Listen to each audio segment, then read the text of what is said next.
ईश्वर हर जगह और कण कण में है, लेकिन वह मनुष्य में सबसे अधिक निवास करता है। इसलिए देवतुल्य लोगों की सेवा ही ईश्वर की सच्ची सेवा है। सच बोलते समय अत्यंत विनम्र और एकाग्रचित रहना चाहिए, क्योंकि सत्य के माध्यम से ही ईश्वर का अनुभव किया जा सकता है। भगवान के कई नाम हैं और उन तक विभिन्न माध्यमों से पहुंचा जा सकता है। आप उसे क्या कहते हैं और उसकी पूजा कैसे करते हैं, यह इतना महत्वपूर्ण नहीं है। महत्वपूर्ण यह है कि आप उसे अपने भीतर कितना महसूस करते हैं। पवित्र पुस्तकों में कई अच्छी बातें पढ़ी जा सकती हैं, लेकिन शायद ऐसी कोई पुस्तक नहीं है जिसे पढ़कर धर्म का निर्माण किया जा सके। दुनिया भर में यात्रा करो, लेकिन तुम कहीं नहीं पहुंचोगे। आप जो हासिल करना चाहते हैं वो हमेशा आपके भीतर है। दुनिया तथ्य और विश्वास का मिश्रण है।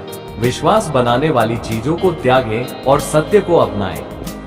आप रात में आकाश में कई तारे देखते हैं, लेकिन जब सूर्य उगता है तो वे तारे दिखाई नहीं देते। इसी प्रकार यदि आप अज्ञानता के कारण ईश्वर को प्राप्त नहीं कर सकते, तो इसका मतलब यह नहीं है कि ईश्वर का अस्तित्व ही नहीं है। शुद्ध ज्ञान और शुद्ध प्रेम एक ही चीज है।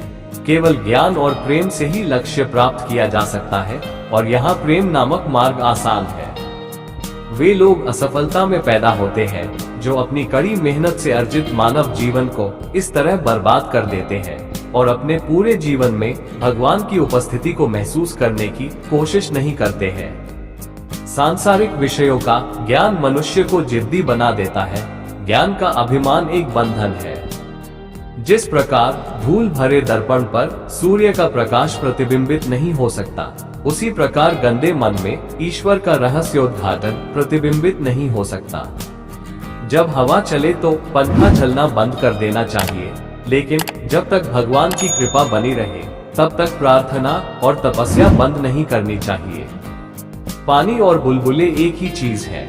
जीवात्मा और परमात्मा एक ही चीज है। उनमें अंतर केवल इतना है कि एक सीमित है और दूसरा अनंत है। एक स्वतंत्र नहीं है और दूसरा स्वतंत्र और स्वतंत्र दोनों है।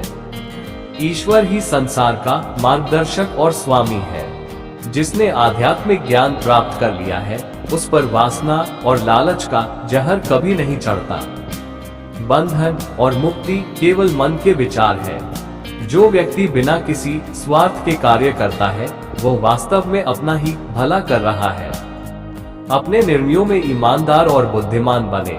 अपने निर्णय के अनुसार कार्य करें, फिर आप सफल होना निश्चित है। सच्चे और सरल मन से प्रार्थना करें, आपकी प्रार्थना सुनी जाएगी। यदि तुम सचमुच पागल होना चाहते हो, तो भौतिक चीजों के लिए पागल मत बनो, बल्कि ईश्वर के प्रेम के लिए पागल बनो। धर्म के बारे में बात करना आसान है, लेकिन इसे व्यवहार में लाना कठिन है।